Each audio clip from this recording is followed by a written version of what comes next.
Thank you. So I'm going to talk about something really boring. That's government. So the question is, do you think that the government is there to serve us, or are we there to serve our government? If you think we're there to serve our government, you should leave or ignore me for the rest of the time. So I'm going to talk about how we can serve our government through technology. So there's several movements out there that are all kind of lumped into the government 2.0 movement. You can think of them in terms of social media, in other words, how municipalities can interact with their constituents, or you can think of it in terms of structured and linked data. And we're going to talk a little bit about that tonight. So structured data, you're going to hear a little bit more about that on the next talk, but imagine data sets where you can take these disparate sources of information and join them together to make something meaningful out of them. There's a lot of structured and linked data out there already. This is an example I pulled off of U.S. Navy site that shows the moon rises and settings. Now, that's not in a format like RDF, but it is tabbed limited. You can load it into Excel and screw around with it. Linked data is important because it enables people and systems internally in a organization to work together, but it also enables, when you expose those data sets externally, for those people and organizations to work together in unexpected ways. You can do that through distribution of effort. In other words, people are going to pop up out of the woodwork doing things with this data that you expose that you had absolutely no idea could be done. And they look like that. So there's a group of people got together in 2007 and said, well, we should have these 8 principles that you can't read up there, such as complete you can go to opengovdata.org.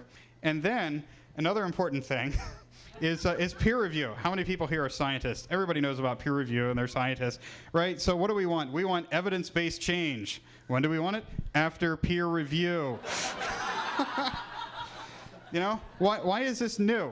This is new because, you know, years ago we didn't have near zero cost communication.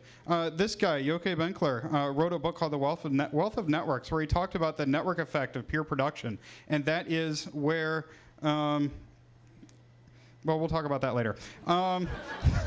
So network effect of peer production is pretty important in that when you create something that you allow other people to freely access, they can build upon it. And this is an example of a website where they take what happens in Congress and put it up in machine-readable data, so you can actually figure out when bills are on the floor, who's voted on what, and then produce visualizations from that. Data.gov is a website that the U.S. government produces that has a lot of different data sets in CSV, XML, RDF format. Here's an example of a research group, Rensselaer, that takes that information and mashes it up. This is, I can't remember what it is.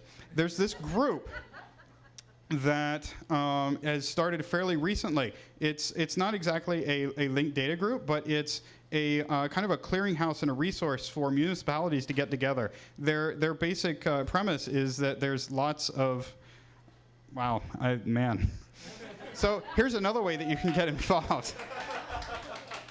So Code for America is a group that has raised funds to hire web professionals to go out and solve cities.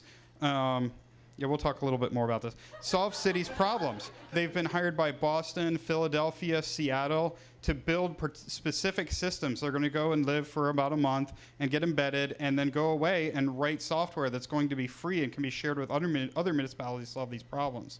Why should you get involved? Well, because the government, in my opinion, is there to serve our needs. We're not there to serve the government. How can you get involved? You can get involved, you know, you can give money, you can write software, you can analyze these data sets. Everybody's got their own special skill, and they can get involved in any way. You know, historically, the government has said, or any other large organization has said, stand back and, you know, we'll take care of things for you. But really, they don't really have the money or resources to do that anymore. And all of us have some interest in pitching in and helping. So in the end, I'm going to talk a little bit about how Cornell, I think, is kind of screwing this up right now.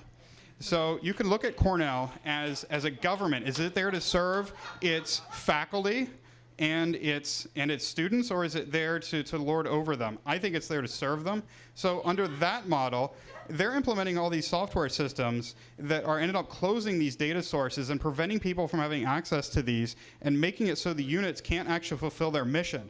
And what the problem is they're at the top saying, we're not going to allow you to have access to these data sources to make your business decisions or whatever other decisions you need to make because I don't know why. Anyway, we're done, and we can talk about that later.